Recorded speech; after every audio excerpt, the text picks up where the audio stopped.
My family ignored my birthday to throw a surprise party for my spoiled sister, even though it was not her day. The pink streamers hit me the moment I opened the front door. For half a second, I thought maybe I had entered the wrong house, except that was definitely my house, with the same doormat, worn out, and everything else. It was my 18th birthday, and I had spent the entire day at school telling myself not to expect anything special. My family had a history of forgetting important dates when it came to me, so I kept my expectations low. Maybe a cupcake with a candle, I thought. Maybe a card slid under my bedroom door sometime before dinner. But upon entering the living room with my backpack still hanging on one shoulder, my mouth dropped open at the scene in front of me. There were balloons clustered in every corner, shiny and metallic mixed with the traditional latex ones, creating an overwhelming sea of pink and silver that seemed to pulse with celebration. A huge 3-tier cake was on the dining table, with elaborate frosting decorations, tiny fondant flowers falling down the sides, and what looked like edible glitter dusted on top. Wrapped gifts were piled so high they looked like they might tip over, boxes of all sizes with expensive-looking paper and elaborate bows. The dining room had been transformed with a tablecloth I had never seen before, fancy plates that were definitely not our everyday dishes, and centerpieces that must have cost a fortune. For a stupid, hopeful second, my heart raced. They remembered. They actually remembered and went all out. They finally saw me. They finally decided I was worth celebrating. My eyes started to water, and I felt this embarrassing wave of gratitude about which I would probably feel ashamed later. But in that moment, I did not care. They had done something special for me. After 18 years of being second place, they finally put me first. Then I saw the banner stretched on the wall and my stomach plummeted like a stone.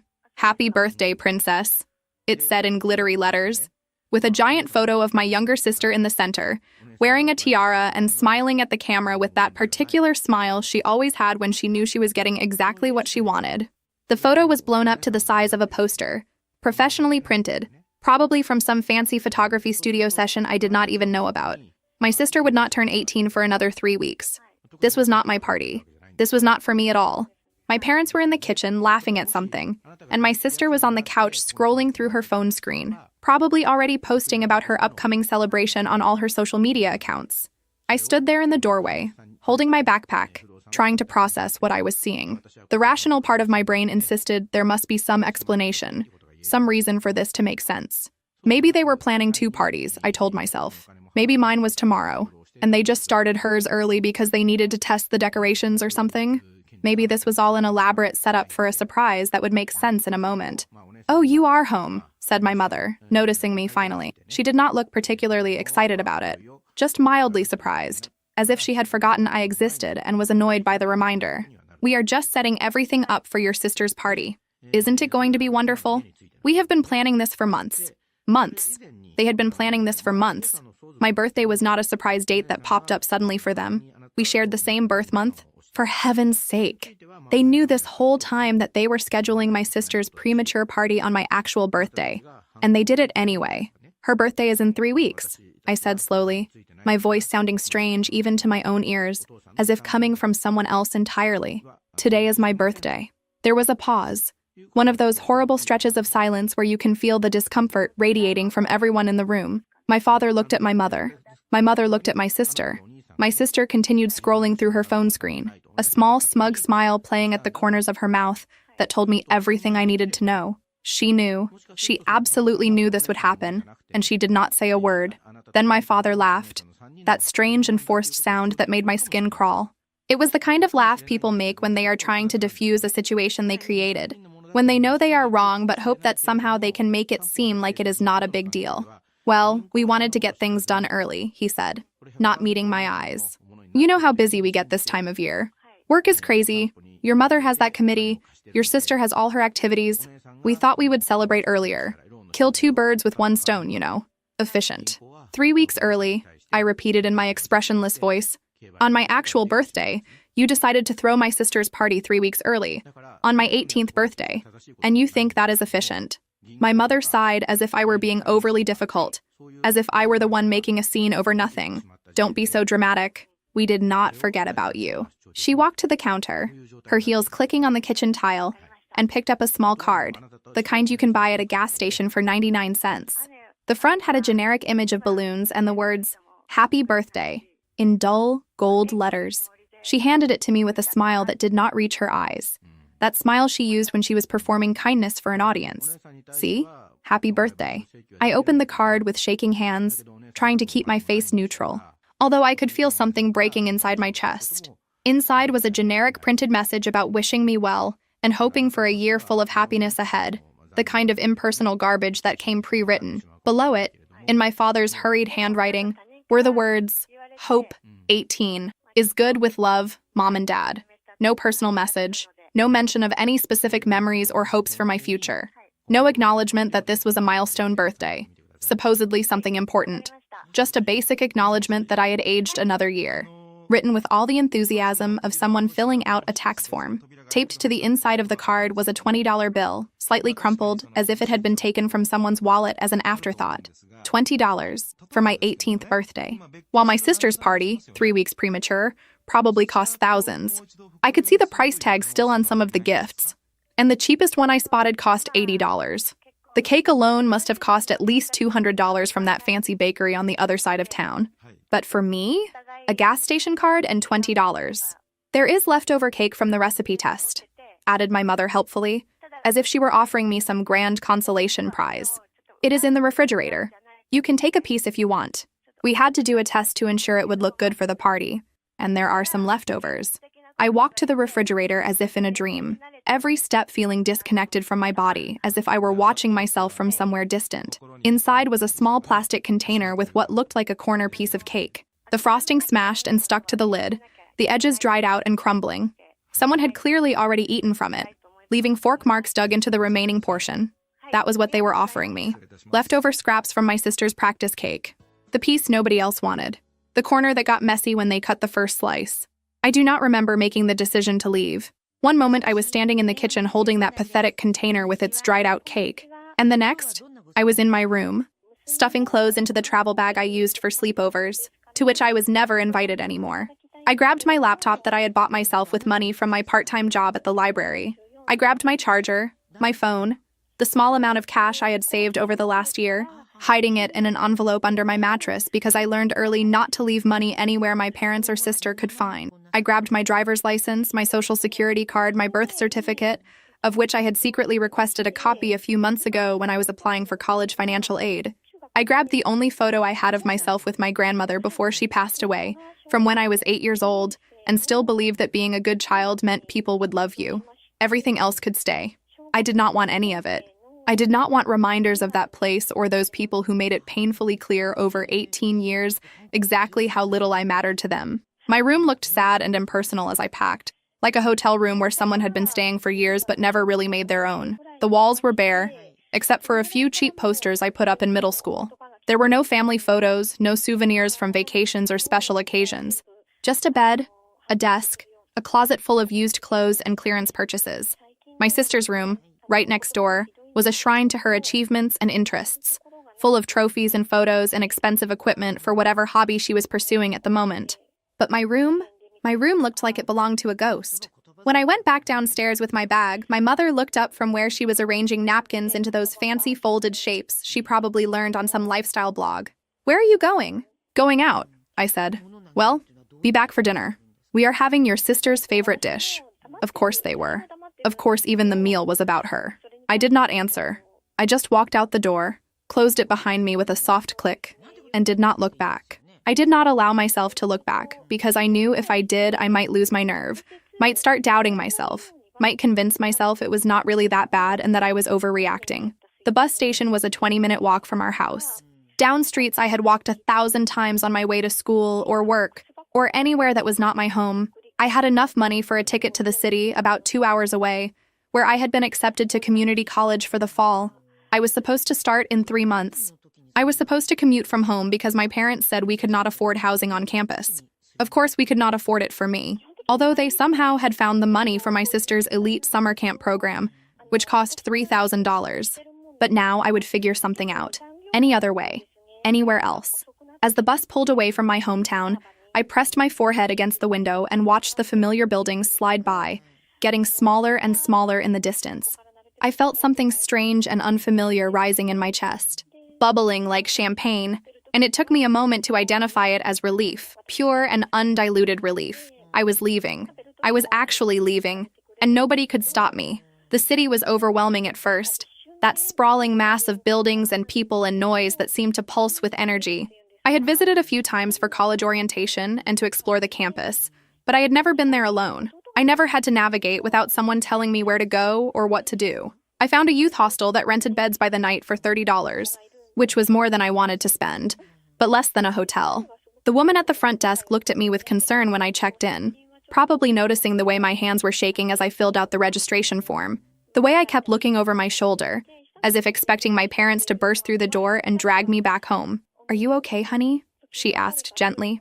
I shook my head, not trusting my voice, afraid that if I tried to speak, I would burst into tears or start laughing hysterically, or both. "Well, if you need anything, just ask. We get a lot of young people passing through. Are you safe?" That word safe hit me harder than I expected. I had not realized until that moment how unsafe I had felt for so long, walking on eggshells in my own house, never knowing when I would say or do something that would remind my parents how disappointing I was, compared to my perfect sister. That night, lying in a narrow bunk with thin sheets that smelled of industrial detergent, listening to strangers breathe and snore and shift in their sleep around me, I allowed myself to cry for the first time. Not because I missed my family, but because I finally understood that they had never really been mine to miss. The favoritism had been there my whole life, subtle at times and blatant at others, but always present, always shaping how I viewed myself and my place in the world. My sister was the golden child, the one who could do no wrong, the one whose every achievement was celebrated with fanfare, and whose every disappointment was soothed with reassurance. I was the spare, the leftover, the one who existed to make her look better by comparison, to be the cautionary tale when my parents wanted to praise her for not being like me. My phone vibrated with a text message from my mother. "Where are you? You are worrying us." Not worrying me, I noted. Worrying us. As if my absence were a problem for them, an inconvenience in their perfectly planned party day. I turned off my phone and closed my eyes, willing sleep to come, even though my mind was racing with thoughts of everything I had just left behind and everything I still had to figure out. The next morning, I walked around the city until I found a small cafe called Riverside Brews, which had a help wanted sign in the window, handwritten on bright yellow cardstock. They needed someone to make deliveries by bicycle, dropping off online orders to customers within a 3-mile radius. The pay was minimum wage plus tips, and they could start me immediately if I was willing to work that afternoon. I accepted the job before they could change their minds, before I could think too much about the fact that I had never done delivery work before and barely knew the city. My first day was absolute chaos. I got lost 4 times, ending up in neighborhoods I did not recognize, frantically checking the map app on my phone while balancing a bag of food on the handlebars.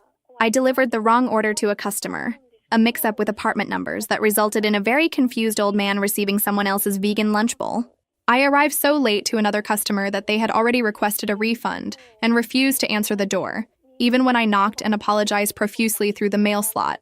But I also made $43 in tips, which felt like a fortune when I counted the crumpled bills and coins at the end of my shift. I had never had $43 that were purely mine, that I had earned entirely through my own effort, without having to ask for permission or explain what I needed it for. The owner of the cafe, a middle-aged man with kind eyes and tattoos covering both arms, told me not to worry about the mistakes, that everyone struggled in the beginning and that I would get the hang of it. His name was Cal, although he insisted I call him just Cal, and he had this calm and patient way of explaining things that made me feel less like a failure. "You look like you are running from something," he observed as I was leaving, wiping down my borrowed bike with a cloth. I froze, wondering if he was going to fire me or ask questions I did not want to answer. Questions about where I lived and how old I was and if my parents knew where I was. "It is okay," he continued, his voice gentle. "I ran away when I was about your age too. Packed a bag one night and took a bus across the country. Best decision I ever made, honestly. Just make sure you are running towards something, not just running away. That is what makes the difference between running and escaping, you know? Running is reactionary. Escaping is strategic." I thought about that while pedaling the bike back to the hostel, my legs aching and my clothes smelling like coffee and sandwiches toward what I was running. I did not have an answer yet, but for the first time I felt like maybe I could figure it out. Maybe I did not need to have everything planned. Maybe it was okay to just take things one day at a time and see where they led. My phone had 17 missed calls and 32 text messages when I finally turned it back on that night. Most were from my mother, ranging from worried to irritated and angry, tracking the evolution of her emotions as I failed to respond. Where are you? Call me back. This is not funny. We are worried. You are being selfish. Your sister's party is ruined because everyone keeps asking where you are. Everyone wanted to see you. Another message said, if you do not come home now, there will be consequences. Do you understand me? Consequences. I almost laughed at that one. What consequences could be worse than what I had already lived? The one that actually made me laugh, however, a bitter sound that caught in my throat, was from my own sister. You are so dramatic. It was just a party. Get over it. Stop trying to ruin my special day. Just a party. Right. Just another example of me being erased, made invisible, treated as if I did not matter enough even to warrant a real birthday acknowledgement. Just another day in the life I finally left behind. There was one message that stood out, however, one that made my chest tighten with something that felt almost like hope. It was from my uncle, my father's younger brother, who lived on the other side of the state and only showed up on major holidays. We always got along well during the rare family gatherings, and he was the only one who seemed to notice when my parents treated me differently. He never said anything directly, but I would catch him watching sometimes. His expression concerned as if he wanted to intervene but did not know how. Hey, his message said. Heard you left. Good for you. Call me if you need anything. Seriously. Anytime. Day or night. I called him, my hands shaking as I dialed the number. There she is, he said when he answered, and I could hear the smile in his voice. The great escape artist. Did they tell you what happened? I asked, my voice coming out smaller than I intended. Your mother called me crying, saying you ran away for no reason and that they are so worried about you and do not understand why you would do this to them. But I know your parents, kid. I grew up with your father. I have seen how they treat you compared to your sister, since you both were little. So why don't you tell me what really happened? I told him everything. The party, the card, the dried-out cake, the years of being second place in my own family, the times my sister got the lead role in the school play while my academic achievements were not mentioned, the Christmas she got a laptop and I got socks, the summer she went to Europe with our parents while I stayed home with a neighbor because they said they could only afford 3 plane tickets. He listened without interrupting, and when I finished, he was quiet for a long moment. I could hear him breathing on the other end of the line. I could imagine him sitting in his apartment processing what I had told him. I am sorry, he said finally, and his voice was thick with emotion. I should have said something years ago. I should have done more. I knew it was bad, but I told myself it was not my place to interfere, that it was between you and your parents. That was wrong of me. It is not your fault, I said automatically, because that was what you were supposed to say. Maybe not, but I still could have helped. Look, I cannot offer you a place to stay. I live in a tiny apartment with 2 roommates and we barely have room to move as it is. But I can send you some money to help you get on your feet. And I can be someone you call when you need to talk to family who actually cares about you. Because I care. I always have. I cried again, but this time it was different. This time, someone was on my side. Someone believed in me. Someone was not trying to minimize what had happened or convince me I was overreacting. He sent me $500 the next day through a money transfer app, with a note saying there was more if I needed it, that he had some savings put away, and I was more important than any vacation or fancy purchase. I stared at the notification on my phone for 5 full minutes, unable to believe it was real. $500. This was more money than my parents had spent on me in the last year combined. I used it to rent a small room in an apartment shared with 3 other girls, all college students or young professionals who were friendly but not intrusive. It was not much. Just a room barely big enough for a twin bed and a small desk with a shared bathroom and kitchen. But it was mine. I bought a cheap lamp at a thrift store, some used books, and a poster of a mountain landscape that made me feel calm. I decorated the space slowly, carefully, and for the first time in my life, I felt like I was building something real, something that belonged only to me. My mother kept calling. I answered the first few times, which was a mistake I learned from quickly. Every conversation followed the same pattern. She would start by begging me to come home, her voice sweet and worried. We miss you so much. The house feels empty without you. Your sister keeps asking where you are. Then she would switch to trying to make me feel guilty about how much I was hurting the family. Do you have any idea what this is doing to us? Your father barely sleeps. I am having anxiety attacks. Your sister cries every night. Then she would escalate to anger about my ingratitude and selfishness. After everything we did for you, we gave you a roof over your head, food, clothes. And this is how you repay us? Running away like a troubled child? She never acknowledged what happened on my birthday. She never apologized. She never asked if I was okay or where I was staying, or if I had enough money for food. You are destroying this family, she said in a voicemail I saved without really knowing why. Your sister is devastated. She thinks you hate her. She does not understand why you would leave on her special day. If my sister was devastated, she had a funny way of showing it. Her social media was full of photos from her party, which apparently went on as planned despite my absence. In every photo, she looked ecstatic, surrounded by friends and family I recognized, opening gifts with exaggerated expressions of delight, blowing out candles on that huge 3-tier cake. There were probably 50 photos in total, maybe more, documenting every moment of her celebration. I was not in any of them, of course. And more than that, there was no mention of me anywhere. No post saying she wished I was there. No comment about it being bittersweet because her sister was not present. It was as if I had never existed.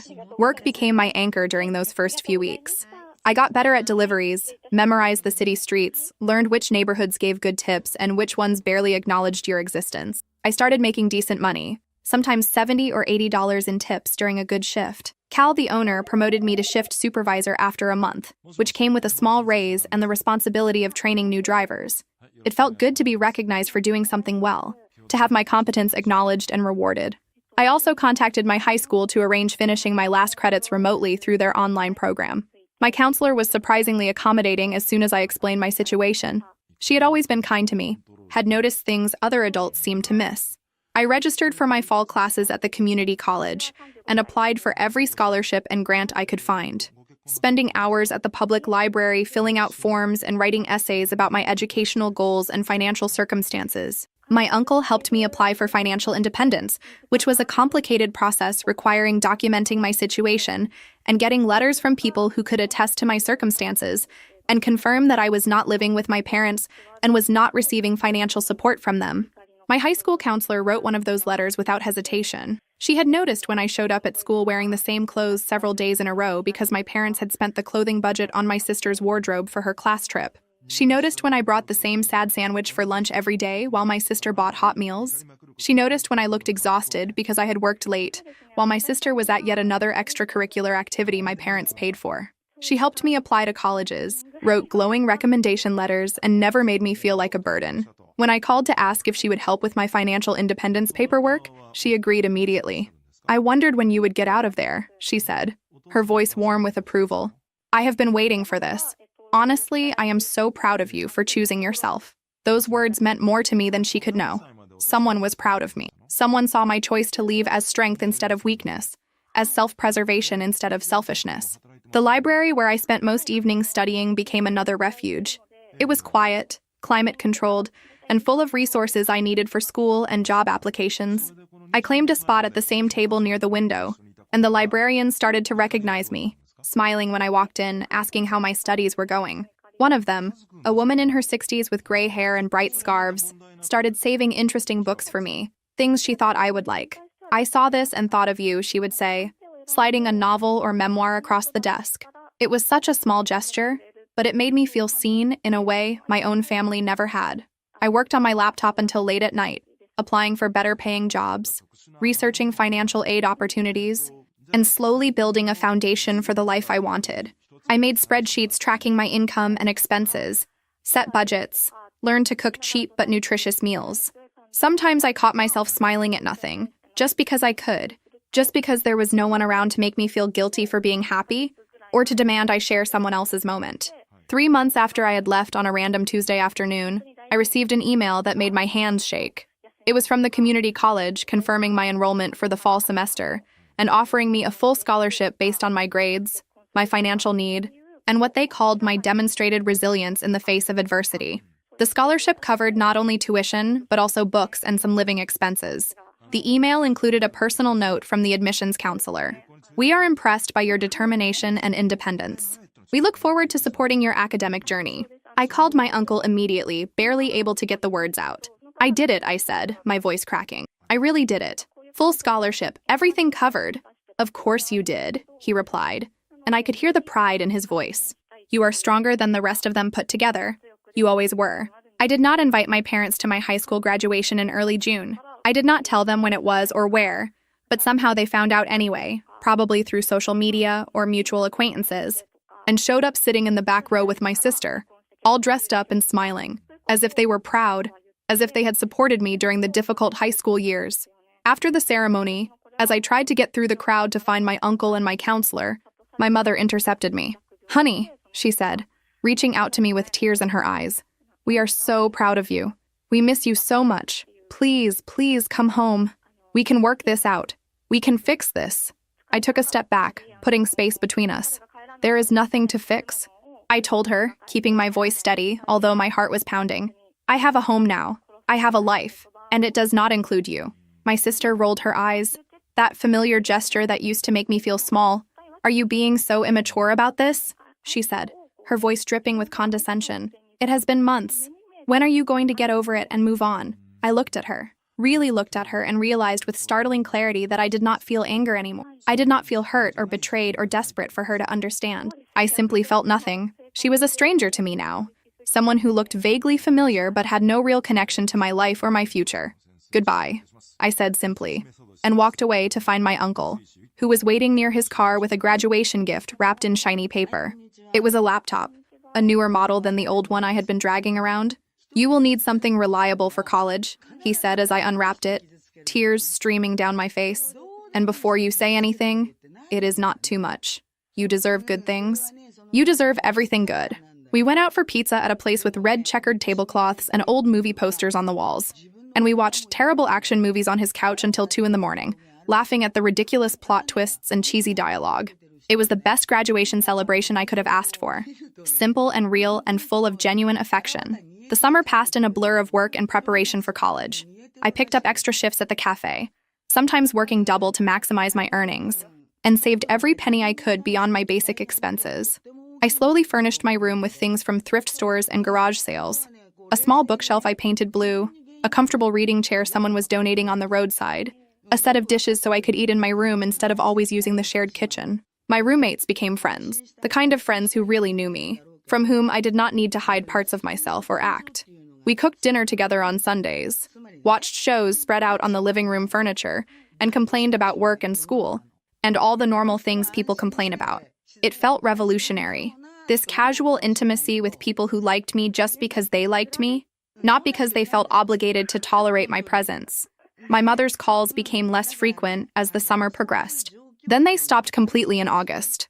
I heard from my uncle that she had started telling people a carefully crafted story about the situation, painting herself as the worried mother who had made the difficult but mature decision to give me space to grow and discover my life. In her version, I was going through a rebellious phase, and they had wisely chosen not to force me back home, recognizing that I needed to learn some hard lessons about the real world before appreciating what I had.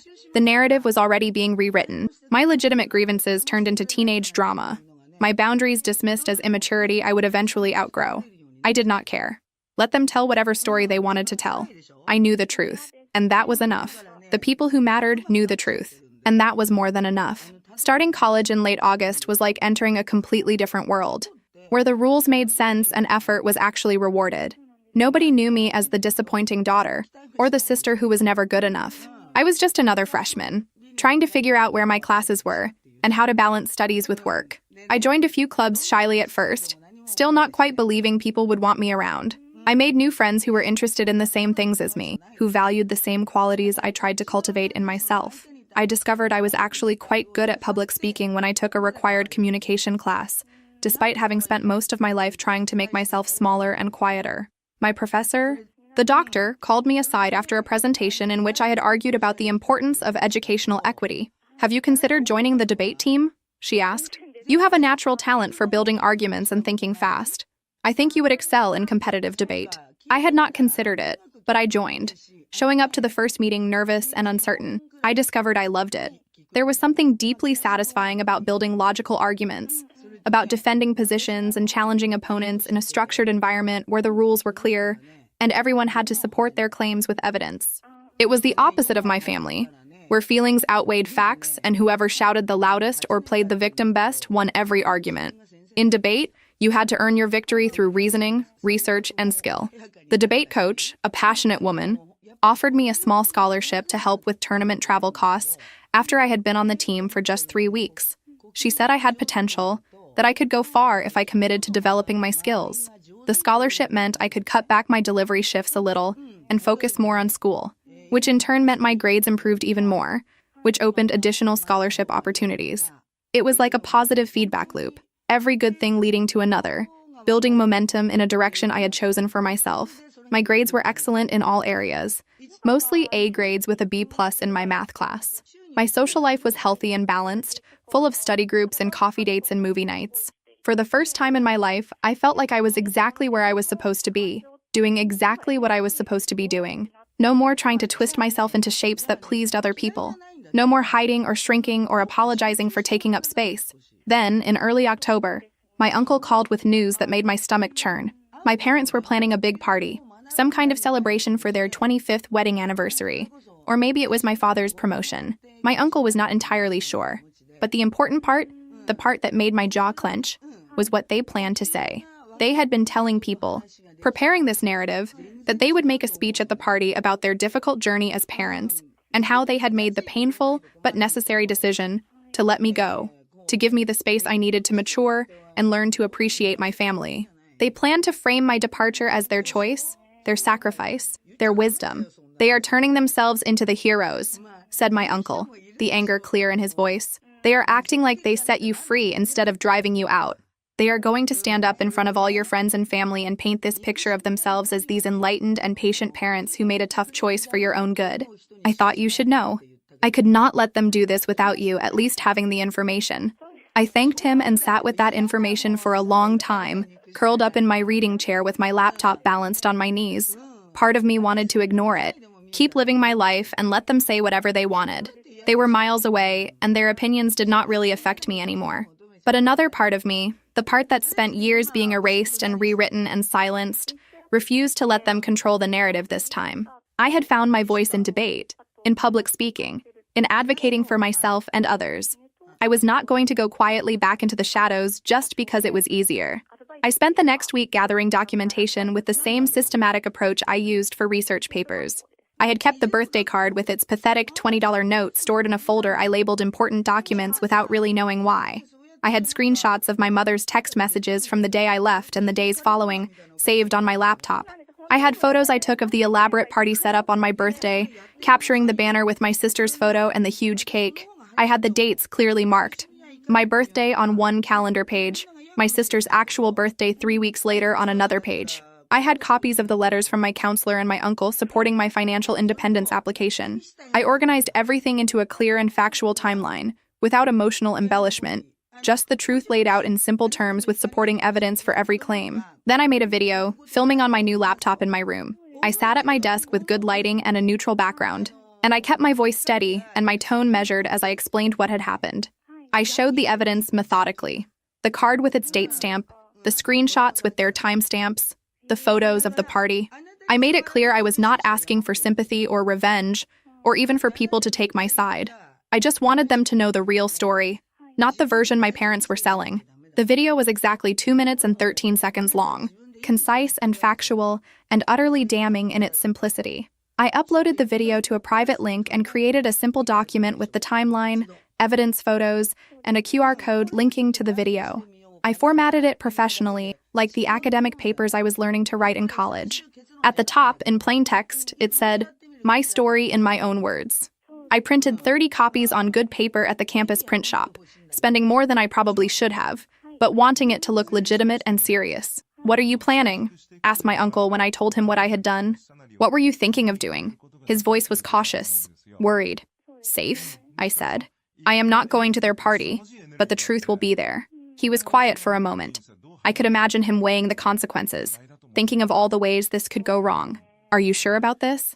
Once you do this, there is no going back. You will be burning every bridge, torching the entire relationship beyond any hope of repair." There was no going back the moment I walked out the door on my birthday. I replied, and I meant it. This is just ensuring they cannot rewrite history. They can ignore me, they can minimize what happened, but they cannot pretend it did not happen the way it happened. Not if everyone has the facts. He agreed to help me, although I could tell he was worried. On the day of the party, a Saturday in mid-October, he showed up at my parents' house early, under the pretense of wanting to help set up. My parents, apparently thrilled to have someone else to boss around, put him to work immediately. While my mother was busy in the kitchen, obsessing over canapes, and my father was outside arranging extra chairs, and my sister was upstairs getting ready and complaining about her hair, my uncle placed the printed documents on every seat around the dining table, hidden under the napkins where nobody would notice until everyone sat down. He told me later that his hands shook the whole time, terrified someone would walk in and catch him, but he managed to get through all 30 seats without being discovered. I was not there, of course. I was on campus, sitting in the student center with my friends from the debate team. We were playing a complicated card game someone taught us, betting with candy instead of money, and arguing playfully about the rules.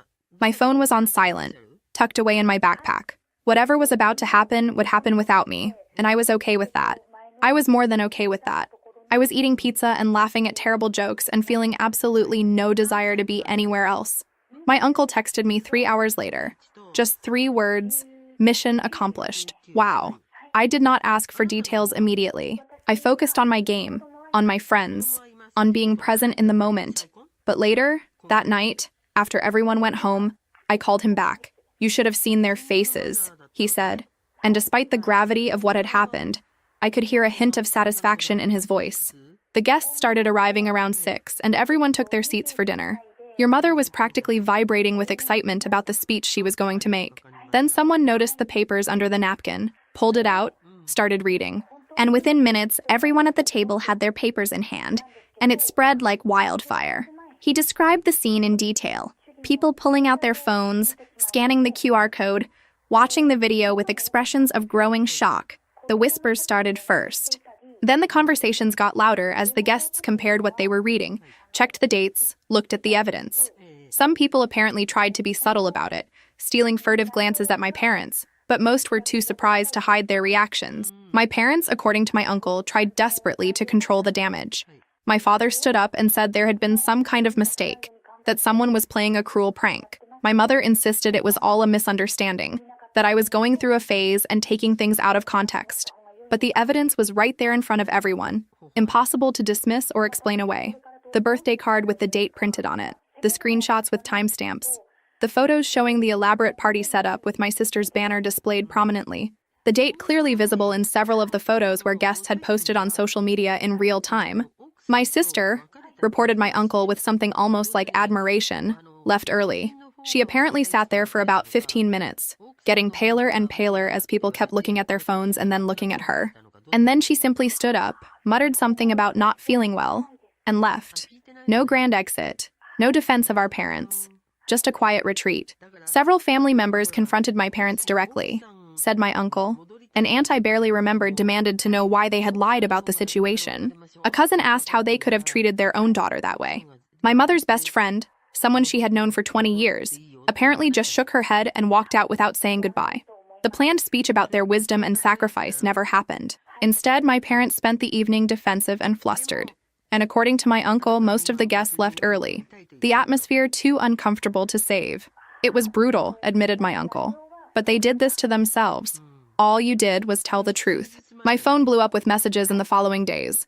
Some were from relatives I barely knew or hadn't spoken to in years. People sending apology messages. Had no idea they treated you that way. Your mother told us you were just being rebellious. I am so sorry we did not see what was happening. Some were from family friends, expressing shock and support.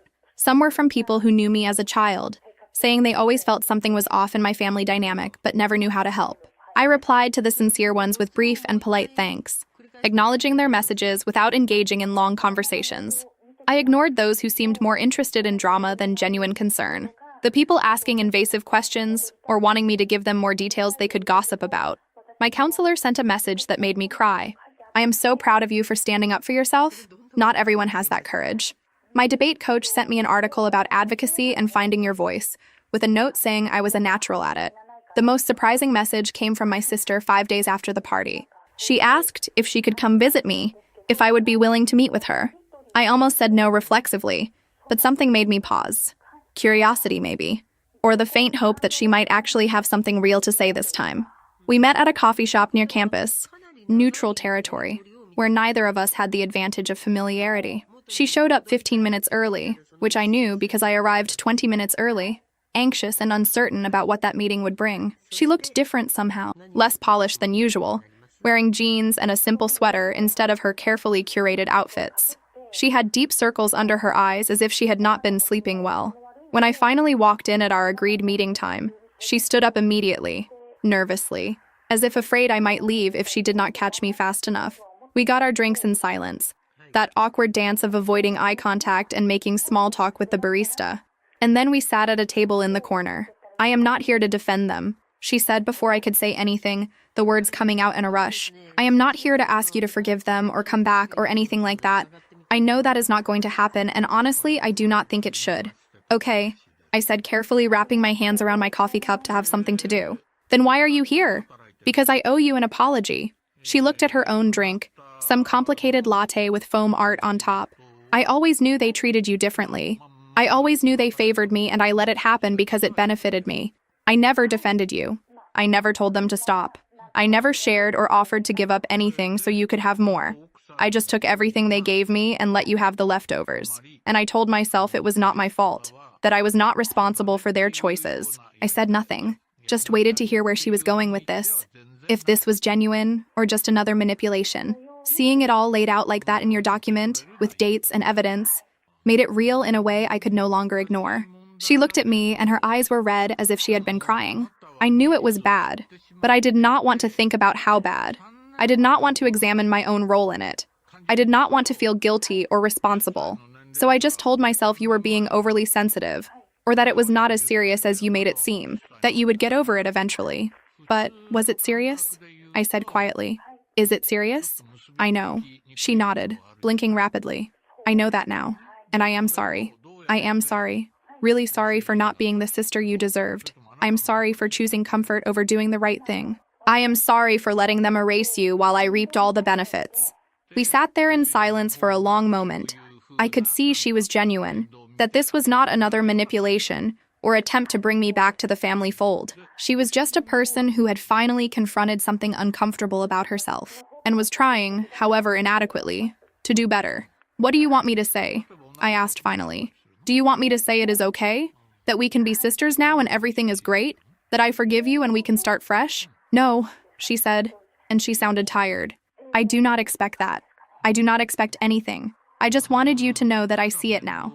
I see what I did, what I failed to do, and I am sorry. You do not have to forgive me. You do not have to have me in your life. I just needed to say this." I studied her face, searching for any sign of insincerity, any hint that this was part of some bigger plan to guilt me into coming back, but all I saw was exhaustion and regret, and something that looked like genuine remorse. "Thank you for saying that," I said finally. "This does not fix anything, and I am not ready to have you in my life in a significant way. But I appreciate the apology. I appreciate that you can see it now, even if it took something dramatic to get you there." She nodded, accepting that without arguing. "That is fair. That is more than fair." She stood up to leave, gathering her things. Then she paused, hand on her bag. "For what it is worth, I think you are incredibly brave. I do not think I could have done what you did. I think I would have stayed and just accepted it, because leaving seemed too hard, too scary. But you did it. You chose yourself and built something better. That takes real courage." It was not brave. I told her honestly. It was survival. I could not keep living in a place where I was invisible, where my worth was measured against you and always found lacking. I did not choose courage. I chose to keep existing. After she left, I sat there for a while longer, turning over what she had said in my mind. Maybe she was right. Maybe there was an element of bravery in what I had done, even if it felt like simple necessity at the time. Maybe choosing yourself when everything pushes you to put others first is its own kind of courage. The semester continued, falling into a rhythm that felt sustainable and healthy. I did well in all my classes, finishing with straight A grades when finals came around. I advanced to the regional finals in my debate tournament, arguing education policy with a confidence I would not have believed possible a year earlier. I got another small raise at the cafe and was given more responsibilities, training new staff and occasionally filling in when Cal needed to take a day off. My roommates threw me a surprise birthday party in late November. Just the four of us, complete with a homemade cake they baked themselves and thoughtful gifts each one picked based on things I had mentioned in passing. It was small and imperfect and absolutely nothing like the elaborate celebration my sister received. But it was real. It was about me. It mattered in ways those expensive parties never could. My uncle came to visit me in early December, taking a long weekend to drive across the state. I gave him a tour of the campus, showed him where my classes were, introduced Cal at the cafe and the debate coach at the debate office. We went out for dinner at a small restaurant that served the best pasta I had ever eaten, and we talked for hours about everything and nothing. Books we were reading, shows we were watching, his complicated relationship with my father that had become even more strained since the party incident. "How are you?" he asked eventually, leaning back in his chair with a satisfied expression. There is really no polite answer you give when people ask. "I am good," I said, and I meant it completely. Better than good, actually. I am happy. Genuinely. Sustainably happy in a way I have never been before. "You deserve it," he said firmly. "Always deserved. It was never about you not being good enough. It was about them not being able to see your worth. That was always their failure, not yours." He mentioned, almost casually, that my parents had become much quieter after the party incident. They stopped attending their usual social events for a while. And when they ventured out, conversations would stop awkwardly when they entered a room. Several friends had distanced themselves. My mother even left her position on the committee, claiming she needed to focus on family. The carefully constructed image they had spent years assembling had cracked, and everyone could see what was underneath. Winter break approached, and I made the decision to stay in the city instead of going anywhere. My roommates all went to visit their families, and some of them invited me to come along, to join their holiday celebrations. I declined politely, appreciating the offers, but wanting the silence. Wanting the space to just exist without having to explain my situation to well-meaning strangers. I worked extra shifts at the cafe, which was busy with holiday orders and people looking for hot drinks on cold days. I saved money for next semester's expenses, built my emergency fund, and spent my evenings reading near the window in my room, watching the snow fall over the city. On Christmas morning, I woke up to find a package outside my door. There was no return address, but I recognized my sister's handwriting on the label. Inside was the birthday card from my 18th birthday, that gas station card with the $20 note and the thoughtless message. But now there was something else attached to it, a note written in her handwriting on a piece of plain paper. "I should have been more like you. I should have had your courage, your strength, your refusal to accept less than you deserved. I am sorry for not being that person. I am working on becoming better." I stared at that for a long time, this unexpected acknowledgement. It was not a full reconciliation or a promise of relationship going forward. It was just acknowledgement, an admission that I had done something right by leaving, by choosing myself, by refusing to accept the role they tried to force on me. It was her owning her part in what happened, without excuses or justifications. I thought about keeping it, saving it in my important documents folder as proof that someone finally saw me, finally recognized what I had been through. But in the end, I threw the card away on my way to class the next day. I did not need to keep it. I did not need to preserve it as some kind of trophy or validation. The message had been received, the apology acknowledged. Holding on to that would mean continuing to live in that past, continuing to define myself in relation to the family I left behind. As I walked across campus, the frozen ground crunching under my boots, my phone vibrated with a message from the debate coach, asking if I wanted to help lead a workshop for freshmen in the spring. She said I had a natural talent for explaining concepts and encouraging people, that I would be great at mentoring. I replied yes immediately, thinking about how much my life had changed in little more than a year. I had gone from being the forgotten daughter, the one who existed in the shadows, to being someone who guided others, someone who had value and purpose beyond just existing in relation to someone else. The real victory, I realized as I climbed the library steps, was not the public exposure of my parents' behavior at their party. That had been satisfying in a dark way. Sure, a moment of vindication. And my sister's apology mattered. It proved that at least one person could see the truth and acknowledge it. But those things were not what made me free. Not really. The real victory was waking up every morning without that familiar weight in my chest, without the constant anxiety of trying to earn the love of people who had already decided I was not worth their full attention. The real victory was going through my days without doubting every choice, without wondering if I was being too sensitive, or asking for too much, or failing to appreciate the little that was given to me. The real victory was building a life that felt genuinely mine, full of people who chose to be around me, and activities that fulfilled me, and a future I was building with my own hands according to my own vision. My parents had become just a story I told when someone asked why I did not go home for the holidays. A chapter of my life that was closed and filed away. Not forgotten exactly, because the experiences shaped me in ways I was still discovering, but not active, not ongoing, not something that defined my present or dictated my future. They were part of my past, and I was okay with leaving them there. Sometimes I wondered if they had changed, if seeing the truth exposed so rawly had sparked any self-reflection or growth. But most of the time, I did not think about them. That was the most surprising part of it all. The thing I had not anticipated when I first left. I spent so many years obsessed with their approval, trying to understand why I was not enough, analyzing every interaction for clues about what I could do differently to make them love me the way they loved my sister. I assumed those feelings would follow me forever, haunt me no matter how far I ran, but they did not. Once I stopped trying to make them love me, I discovered I actually did not need them to love me. I had built something better, something real, something that was entirely mine. And that was more than enough. It was everything. I reached my building and climbed the stairs to my floor, thinking about the paper I needed to write, and the shift I had later that night and the study group meeting scheduled for tomorrow. Normal things, boring things, the kind of everyday worries that made up a regular, ordinary life. I smiled to myself as I unlocked my door and walked in, hanging my coat on the hook and placing my bag on the desk. Regular was exactly what I wanted. Ordinary was perfect. This small room with its thrift store furniture and posters taped up. This life I was building one choice at a time was more valuable than any elaborate party or expensive gift could ever be. The birthday card went into the trash. The memories stayed filed where they belonged, and I kept moving forward.